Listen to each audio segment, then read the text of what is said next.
إن الحمد لله نحمده ونستعينه ونستغفره ونستهديه ونعوذ بالله من شرور أنفسنا ومن سيئات أعمالنا من يهد الله فهو المهتد ومن يضلل فلن تجد له وليا مرشدا أشهد أن لا إله إلا الله وحده لا شريك له وأشهد أن محمدا عبده ورسوله أدى الأمانة ونصح الأمة وجاهد في الله حتى أتاه اليقين صلوات الله وسلامه عليه وعلى آله وصحبه ومن تبعهم بإحسان إلى يوم الدين أما بعد فيا عباد الله أوصيكم ونفسي بتقوى الله فقد أمر الله سبحانه وتعالى في كتابه العزيز يا أيها الذين آمنوا اتقوا الله حق تقاته ولا تموتن إلا وأنتم مسلمون.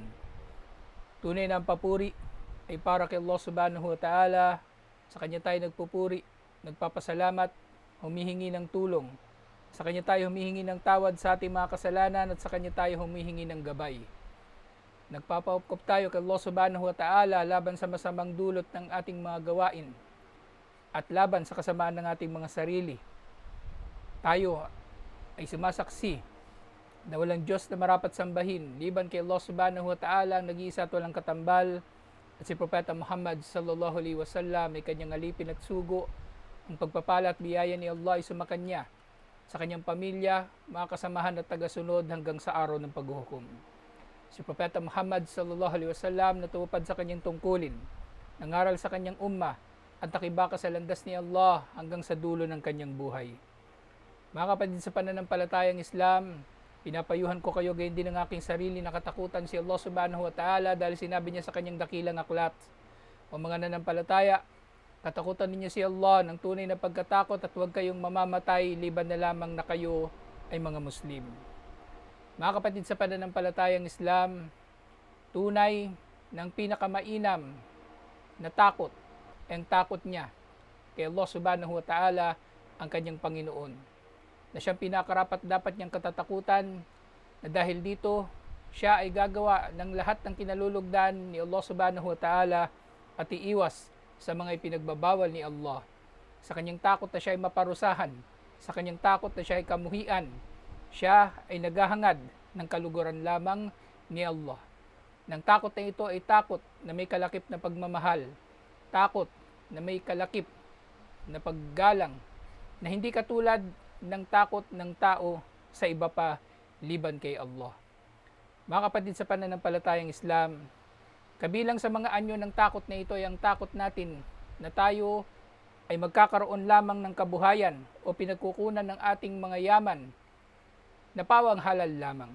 Halal na pinahintulutan na walang anumang kalakip na pinagbabawal ni Allah subhanahu wa ta'ala, katulad ng mga haram na mga negosyo o kaya ay mga uri ng kabuhayan na meron ditong panloloko at iba't iba pa mga paglabag sa karapatan ni Allah subhanahu wa ta'ala at sa karapatan ng ating kapwa-tao.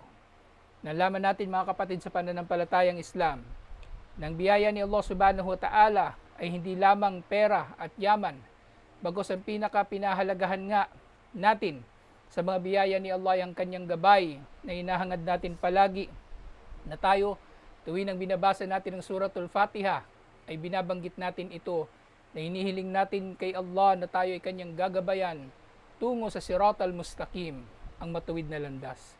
Subalit sa kabila nito, ang Islam bilang makatwirang relihiyon, ito ay nagpapahalaga hindi lamang sa buhay ng tao, sa kabilang buhay at buhay niya sa mundo, sa mga gawaing pagsamba. Tayo ay pinahintulutan din ni Allah subhanahu wa ta'ala na maghangad ng mga panustos, ng mga katulad ng mga pagkain, inumin, masisilungan, pananamit at iba't iba pang mga pangangailangan na magdudulot na matutupad natin ang ating mga gawain dito sa mundo, insyaallah. Napatunay dito, si Allah subhanahu wa ta'ala ay nagpapahintulot sa atin na magtrabaho at magnegosyo kapag natupad na natin ang obligasyon natin sa Kanya sa mga obligadong gawaing pagsamba katulad ng sala. Sinabi ni Allah subhanahu wa ta'ala, فَإِذَا قُضِيَتِ الصَّلَاةُ فَانْتَشِرُوا فِي الْأَرْضِ وَابْتَغُوا مِنْ فَضْلِ اللَّهِ وَاذْكُرُوا اللَّهَ كَثِيرًا لَعَلَّكُمْ تُفْلِحُونَ. Sinabi niya kapag natapos ng sala ng Jumu'ah, ay humayo kayo sa lupa at hangarin ninyo ang biyaya ni Allah. Alalahanin ninyo si Allah ng napakaraming pag-aalaala upang kayo nawa ay magtagumpay.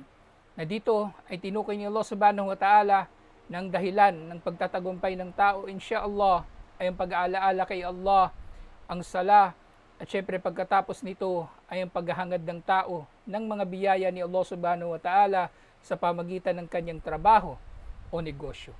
Gayun din sinabi ni Allah subhanahu wa ta'ala, huwa alladhi ja'ala lakumul arda dalulan famshu fi manakibiha wa kulu min rizqi wa ilayhin nusyur. Siya ang nagdulot sa inyo ng lupa ay maging maamo sa inyo, na ito ay pinakikinabangan ninyo. Kaya lumakad kayo sa mga sulok ng lupa na ito at kumain kayo mula sa mga biyaya na mula rito tungo kay Allah ang inyong pagbabalik. At ngayon din, sinabi ni Allah subhanahu wa ta'ala, ya ayyuhar rusulu kulu minat tayyibati wa'malu salihah. O mga sugo, kumain kayo mula sa mga may inam at mabubuting mga pagkain at gumawa ng mabuti. Inni bima ta'maluna alim. Tunay na ako sa inyong mga gawain ay nakaaalam at nakababatin. Na dito ay binigyan din ni Allah subhanahu wa ta'ala sa kanyang mga sugo. At syempre ay nangangahulugan din ito na marapat na sundin ng mga tagasunod ng mga sugo. Nangahangarin natin ng mga biyaya at hahangarin natin ng mga pakikinabangan mula sa ating mga trabaho o negosyo ay ang mga pinahintulutan lamang, at gayon din makukuha natin ito o kukunin natin ang mga ito sa pamagitan lamang ng pinahintulutan ng mga kaparaanan. Alhamdulillah. Kaya nga si Propeta Muhammad sallallahu alaihi wasallam ay nagbigay ng napakatinding babala sa tao ng kanyang kabuhayan ay pinagbabawal ng kanyang negosyo o trabaho ay mayroong kalakip na haram. Dito nga binabanggit, thumma dhakara ar-rajula yutilu safar ash'ata akbar yamuddu yadayhi ila as-sama' ya rab wa mat'amuhu haram wa mashrabuhu haram wa malbasuhu haram wa gudiya bil haram fa anna yustajabu lidhalik. Sinabi ni Propeta Muhammad sallallahu alaihi wasallam na mayroong lalaki daw na naglalakbay at siya sa kanyang paglalakbay ay naaalikabukan na ang kanyang ulo at ang kanyang katawan, maging ang kanyang damit. Makikita natin dito sa kanya ang katangian ng tao na insyaallah ay tatanggapin ng kanyang dua. Sana, dahil ang dua ng naglalakbay ay kabilang sa mga tutuparin ni Allah. Gayun din ang dua ng isang nagsusumikap sa landas ni Allah, insyaallah ay tutuparin din ni Allah. At ang tao nga na ito ay nagtataas ng kanyang dalawang kamay patungo sa langit, nananalangin siya, Panginoon ko, Panginoon ko.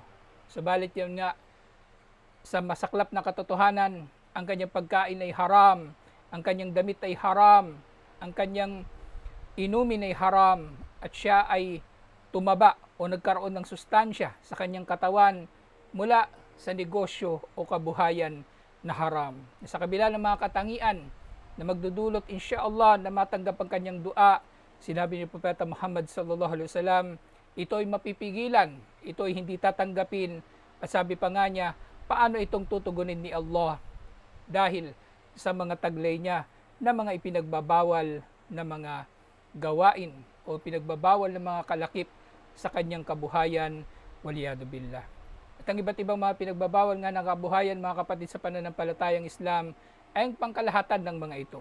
Ito man ay negosyo na may riba, negosyo na mayroong panunuhol dito, mga negosyo na mayroong panlilinlang, o kaya ay pagnenegosyo sa pamagitan ng mga ipinagbabawal, katulad ng alak at iba't iba pang mga bagay. Lahat ng ito ay ipinagbabawal na dahil dito siya ay masasadlak o mapapabilang doon sa mga tao na ang kanilang mga kabuhayan ay ipinagbabawal. Waliyadu billah.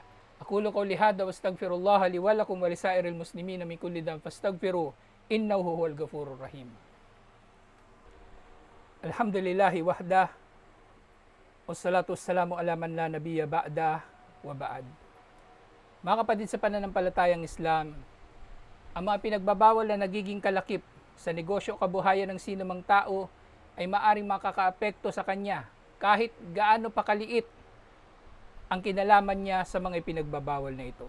Katulad na lamang din sa kalagayan ng alak na ang lahat ng may kinalaman dito ay magdurusa sa pagiging haram din ng kanilang kabuhayan. Kung ang alak na ito ay mismo haram, ang nagpipiga nito ay meron ding kabuhayan na haram. Ang pinagpipigaan nito, ibig sabihin ang customer nito, ito ay haram din para sa kanya. Ang nagbebenta nito ay haram din para sa kanya. Ang buwibili nito, ang nagdadala nito, at gayon din ang iba't iba pang mga nakikinabang dito, lahat sila ay masasadlak sa pagbabawal na ito, na dahil dito sila nga ay mapapabilang sa mga tao na mayroong negosyo o kabuhayan na haram o pinagbabawal. Ngayon nga, sinabi ni Propeta Muhammad sallallahu alaihi wasallam tungkol sa bagay na ito, dahil maaring ang tao ay nagdadalawang isip kung iiwan ba niya ang negosyong haram dahil iniisip niya ang malaki niyang kinikita dito. Subalit sinabi ni Propeta Muhammad sallallahu alaihi wasallam, innaka lan tada'a shay'an at fa Allah at ka Allah tabaraka wa ta'ala illa ataka Allahu khairam minhu. Na hindi ka mag-iiwan ng anumang bagay na ipinagbabawal ni Allah, na iiwan mo ito dulot ng iyong takot kay Allah subhanahu wa ta'ala, liban na lamang na ito ipapalitan ni Allah subhanahu wa ta'ala ng mas mainam pa rito.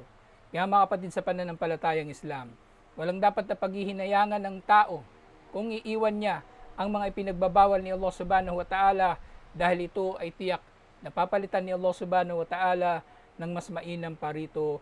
Alhamdulillah.